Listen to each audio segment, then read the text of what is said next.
when the alpine downhill skiing boom came into being around the country, because they invented chairlifts and rope tows and that sort of thing, Wes became very interested in downhill skiing.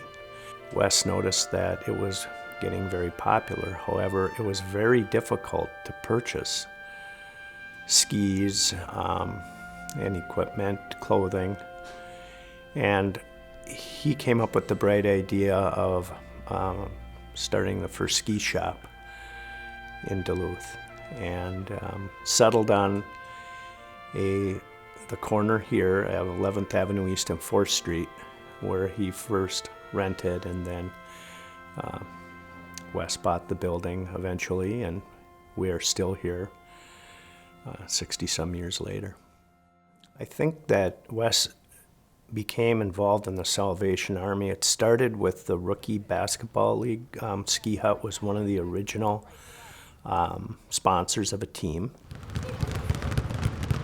The Salvation Army was very important to him, the mission of the Salvation Army.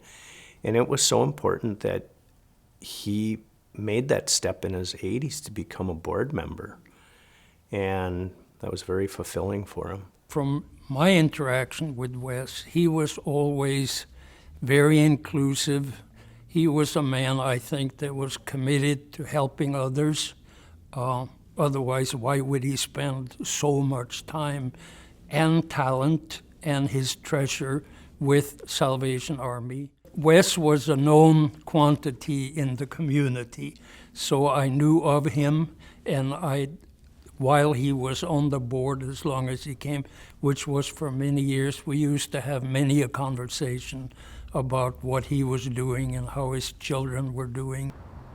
Wes brought a certain energy and wisdom and business sense and enthusiasm to the board that was contagious, and I think that probably stemmed from his life of working in sales and his passion for skiing, his passion for people and getting people together to do things together. He saw the value of community.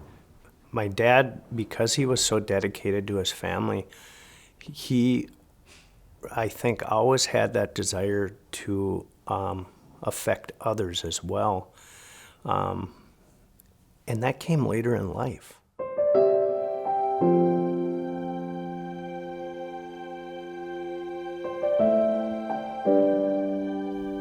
The Salvation Army really gets down and meets people at their lowest level. When you're meeting human needs, you're not always waiting for them to come to you. It's whoever God is bringing in your path. I don't know of another church that has so literally taken the gospel, taken what the words of Jesus has said, and turns those words into actions. There is something about giving and being philanthropic that actually changes your physical, changes you physically, decreases stress, longevity. We were honoring Wes today. He lived 100 years old. He's a great example of this.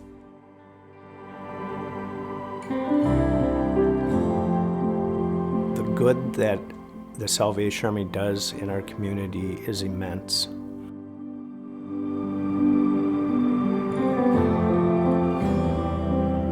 There's a saying that goes, give until it feels good. And I think most of you have probably felt that in the past, that when your heart opens up and you are generous, that you are the one that benefits, as well as the object of your generosity. I think the act of giving is very, to be honest, it's a noble thing to do. It really is. And that's what we all should try to do. It doesn't have to be big. You don't have to be rich to be able to give. The Salvation Army provides an opportunity to be able, as officers, to be able to be in the same room with the utter, just utter poverty, and then at the same time be able to say to a person that is a person of wealth, this is what we can do with what you can do. It is that it is a very powerful, exhilarating in some cases experience.